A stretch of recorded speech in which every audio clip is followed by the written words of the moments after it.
Nshuti namwe bagenzi bagisha TV aho muri hose mu gihugu c'u Burundi mu biyaga bigari canke muri East African Community Afrika no mu mpande zine z'isi, turasubiye kubaramutsa kandi tubifuriza umwaka mwiza, umwaka w'amahoro, umwaka wo kugira amagara meza, umwaka wo kuroranirwa no kugubwa neza mu miryango yanyu, umwaka w'ubuki n'amata.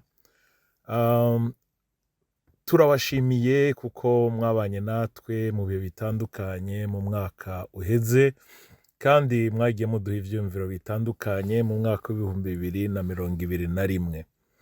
Ubu rero twatanguye umwaka w'ibihumbi 2022, aho turiko turafata umwanya wo gutegura porogaramu nyinshi kandi nziza zitandukanye zo kugira ngo dushobore kubandanya tubaganiriza kandi twongera tugerageza uko dushoboye kubandanya dufashanya mu buryo bwo guhana ivyiyumviro no gufashanya mu buryo bufadika.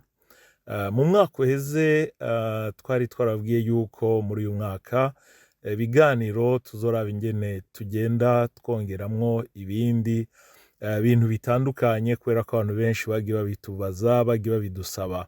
Rero mu mwaka uheze twari twababwiye yuko tuzoganira no ku bijanye n'igihugu cacu nk'abarundi.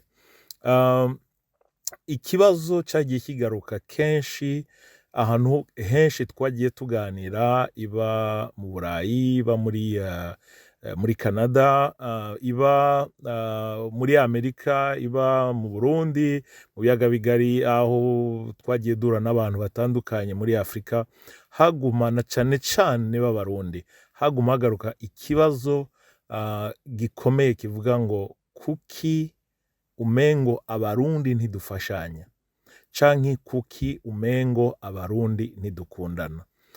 Mu bisanzwe abantu benshi bagiye babaza ibibazo nk'ivyo. Ico ni ikibazo cagutse, ni ikibazo cagutse, kandi ntawopfa kucubakirako, kuko uvuze ngo abarundi ntidufashanya canke abarundi ntidukundana, ntabwo nshobora kwemeranya nawe 100%, kuko abarundi ni miliyoni zirenga 10. Ivyo arivyo vyose harimwo abatari bake bakundana, bafashanya. Mugabo ntawo kwirengagiza yuko hariho abadakundana canke abadafashanya. Rero nico gituma navuze nti ico kibazo ni ikibazo kininiya, ni ikibazo cagutse, ariko ngira ngerageze ndabe ingene ndacegeranya gatoyi. Mu buhe buryo? Mu buryo bw'uko ubwanje ndi Umurundi, ariko mu myaka itari mike maze muri ubu bugingo, hari vyinshi nabonye, hari vyinshi nize, hari vyinshi nabwiwe, biragaragara kandi n'ibiharuro bifadika. Hari ibintu vyinshi bigaragaza yuko hariho ikibazo c'ingene kumbure abarundi dufashanya canke dushigikirana. Kubera iki ndabivuze? Ni kubera ko nk'uko nari natanguye ndabivuga, ni kubera ko iyo abantu benshi baguma bavuga ikintu kimwe bagisubiramwo, bakongera bakagisubiramwo, ni kubera ko vy'ukuri haba hariho ikibazo. Kubera iyo mpamvu muri Gisha TV twaragerageje turafata umwanya, twagiye tugana n'abantu batandukanye, twongera turaba n'ibintu bimwe bimwe bifadika kugira ngo dutahure kenshi ico abantu baba bashaka kuvuga. Kandi twarashoboye kugenda tubonamwo ibintu biduha ivyemezo canke bitwemeza yuko hariho ikibazo mu buryo kumbura abarundi dufashanya canke dushigikirana canke dukundana. Akarorero abantu bagiye bampa uburorero butandukanye, kandi natwe turagerageza gusuzuma kugira ngo turabe, kandi hari vyinshi twagiye twigamwo. Barampaye akarorero bavuga bati raba, abaririmvyi b'abarundi, baba abaririmvyi b'abakristo canke abaririmba indirimbo z'Imana, canke n'abaririmvyi bataririmba indirimbo z'Imana, canke abakora ibikorwa bitandukanye, komedi canke mu mafilme y'abarundi aba ya gikristu canke abatari ya gikristu. Ati kera mu Burundi, mu karere twari mu bantu bari bemewe canke bari bubashwe muri ivyo bikorwa, ugereranije kumbure n'ibihugu bitandukanye vy'ababanyi, mugabo uretse ko harimo vyinshi vyari vyaradusize vyari imbere yacu. Ariko uyu munsi bakavuga ati raba abaririmvyi nk'akarorero dufise, baririmba indirimbo z'Imana canke baririmba indirimbo zisanzwe, ingene bashobora kuririmba indirimbo bakazitangira amahera atagira uko angana, bagakora ibishoboka vyose kugira ngo izo ndirimbo zishikire benshi, kumbure zifashe benshi canke ziryohere benshi. Mugabo wagenda kuraba ugasanga abaririmvyi wanashaka harimwo abakomakomeye bagiye bampa amazina y'abaririmvyi bakomeye b'abarundi, bashika mu bihugu bibanyi, abantu bose bakabahurumbira, abantu bose bakaza kubumviriza mu makonseri atandukanye, mu maspektakle atandukanye, batuma ko abarundi. Ariko uyu munsi ugasanga nk'abo barundi ibihangano vyabo canke ibikorwa vyabo ugiye kuraba mu mbuga zabo bakoresha zitandukanye, ugasanga abaza kuraba canke gushigikira canke kuvuga neza ivyo bariko barakora ni bakeya cane. Ugasanga bafise nko kuri YouTube nk'akarorero, cyangwa ugasanga kuri za Instagram n'ahandi mu bice bitandukanye twagerageje kuraba, ugasanga umurundi w'igihangange twese twari tuzi, sinshatse kuja mu mazina kuko ndazi ko mubazi kandi muzobibona namwe nimwagerageza kubiraba, bari bihangange, bari abantu bakomeye. Ugasanga yasohoye nk'indirimbo canke igikorwa kindi cose, ugasanga 20,000, 30,000, 50,000.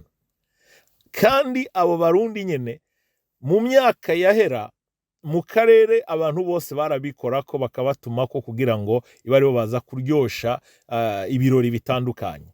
Ariko ugacuraba mu bihugu bitandukanye biri hafi yacu, aho abaririmvyi babo kandi bidasobanura yuko canke abakora ibindi bikorwa bitandukanye, murambara nguma nkoresha cyane abaririmvyi, nikora ko abantu benshi cane gose bagiye batubwira ibijanye n'abaririmvyi. Ugasanga mu karere abandi baririmvyi shiramwo indirimbo, waraba izo ndirimbo ugasanga si birenze, nta kintu c'igitangaza kirimwo. Mugabo ugasanga mu munsi umwe, mu ndwi imwe, mu misi ngahe bafise abantu bashika hafi amamiliyoni bariko bararaba ivyo bikorwa vyabo. None abantu benshi bakaguma bagaruka ku kintu giteye ubwoba, nuko uca usanga no muri abo babanyi bo mu bihugu bitandukanye bibanyi, ababashigikira, ababaraba, abaza kubateza imbere, harimwo abarundi benshi cane. Abarundi na cane cane bari mu mahanga, bafise ubushobozi, bafise ama internet, bafise reka nkoreshe terme amamega ahagije, bashobora kuraba ivyo bashatse, bashobora gushigikira ivyo bashatse. Ugasanga ntibariko barashigikira wa muririmvyi w'umurundi, iba uririmba indirimbo z'Imana canke indirimbo zitari iz'Imana. None abantu bose bakaguma bibaza ico kibazo ati ni kubera iki dufise uwo mutima? Ni kubera iki abo barundi muri Tanzania nibo baja gushigikira abo baririmvyi bakomeye bo canke abakora ibikorwa bitandukanye za sinema za komedi muri Tanzania, muri Afrique de l'Ouest, muri Kenya, mu Bugande, mu gihugu cy'u Rwanda kibanyi, muri Kongo. Ugasanga abarundi barashigikira, baguma bakurikirana ivyo abantu bose bariko barakora, ariko ntibafata umwanya wo gushigikira b'abaririmbyi biwabo i Burundi, bariko bararwana nabo kugira ngo bashobore kubaho, bashobore kubeshaho imiryango yabo, bashobore gushigikira n'abandi. Ico rero ni ikibazo gikomeye cyane abantu twagiye tuganira kuva mu mwaka uheze baguma basubiramwo. Ni mu bice vyinshi bitandukanye bijanye n'ivyo bikorwa bitandukanye, ariko ndavuga si no muri ivyo bikorwa gusa, hari n'ibindi bikorwa vyinshi bitandukanye bagiye batubwira kandi tuzogenda tuvuga tuzogenda tuvuga uko iminsi iriko iragenda, kuko nico gikorwa duhereye ko muri uyu mwaka tuzosubiramwo cyane, kandi tuzobandanya tukivuga, kandi dusaba abazokumviriza iki kiganiro n'ibiganiro biri imbere yuko mwotubwira ico mwiyumvira, kuri ivyo biganiro, kuri ivyo turiko turavuga. Birashoboka yuko ivyo tuvuga ari ukuri, canke ivyo twabwiwe ari ukuri, birashoboka yuko atari ukuri, canke mubibona bitandukanye nuko tubibona, canke muvyumva bitandukanye nuko tuvyumva. Ni ukuri turabasavye muze murungike ivyiyumviro vyanyu, mutusobanure uko muvyumva, mugira amakomantere kugira ngo twumve, kugira ngo twigishane, kugira ngo dufashanye. Ariko ivyo byose tubikore twubahana, tubikorane wa mutima twagiye tubona kuri ba sogokuru na ba sogokuruza n'abavyeyi bacu wo kubahana. Nivyo bavyiza yuko tuca duhera ngaho kuja muri komantere gutuka canke bariya, ariko vyo bavyiza yuko tugerageza kubivuga mu buryo bwuguruye, mu buryo buri atabwoba, mugabo umuntu akavuga ico yiyumvira, kuko jewe aho ngeza ndemera neza ntakekeranya, mu Burundi dufise abaririmbyi b'ibitangaza, iba mu ndirimbo z'Imana, iba no mu ndirimbo zitari iz'Imana. Iyo mvuze ngo zitari iz'Imana naho muntahure, mashatse kuvuga zishobora kuba atari naho haragoye, gusa ico nibaza ko benshi mutari ico nshatse kuvuga. Hari abaririmba indirimbo bakazitegura bisunze umurimo w'Imana, bisunze amajambo y'Imana, n'intumbero ari ukuvuga ivy'Imana. Ariko rero n'abandi bategura indirimbo bashaka kuvuga urukundo, mugabo urukundo nago muravyumva yuko n'urukundo n'ubw'Imana. Ariko ico nashatse kuvuga nuko kumbure baba baziteguye kugira gusa baryohera abantu, mugabo kenshi bategura indirimbo izo bita indirimbo z'abantu b'Imana ni kugira ngo batazira Imana, ni kugira ngo baheshe icubahiro Imana, louange adoration, bahicubahira Imana, bavuge ubushobozi bw'Imana, bavuge agakiza, ubuntu bw'Imana, ibitangaza vy'Imana. Rero aho nari ndasobanuye kuko naho n'ahantu hatoroshe, nkuko bakunda bavuga mu Gifaransa ngo ni terrain igoye, n'ahantu hagoye gusobanura ivy'Imana n'ibitari ivy'Imana. Mugabo ndizere ko bazokurikirana ikiganiro cyangwa baradukurikirana batahura canke bumva ico nashatse kuvuga. Rero ikiganiro cacu ca mbere kuri iki kintu cyo kuvuga ati kubera iki abarundi tudafashanya canke tudashigikirana, kigarukiye ngaha. Turabahaye umwanya kugira ngo namwe mu makomantere mutubwire ico mwiyumvira, hari ico mushaka kudusangiza, naho turabasavye yuko mwobikora, ariko nkuko nabivuze tukabikorana umutima w'Imana. Nimba ufise intahe yabo wabonye bafashanya bashigikirana mu buryo bufadika, wibaze ko ishobora kudufasha kugira ngo natwe n'abandi twese duhaguruke, dutangure gushigikirana, dutangure gushira imbere abarundi n'Uburundi. Turafise ibihugu bibanyi, inshuti n'abagenzi. Ni ngombwa nk'abanyafrika, nka Grand Lac canke East African Community, mu nzira imwe canke iyindi dutezwa gushigikirana.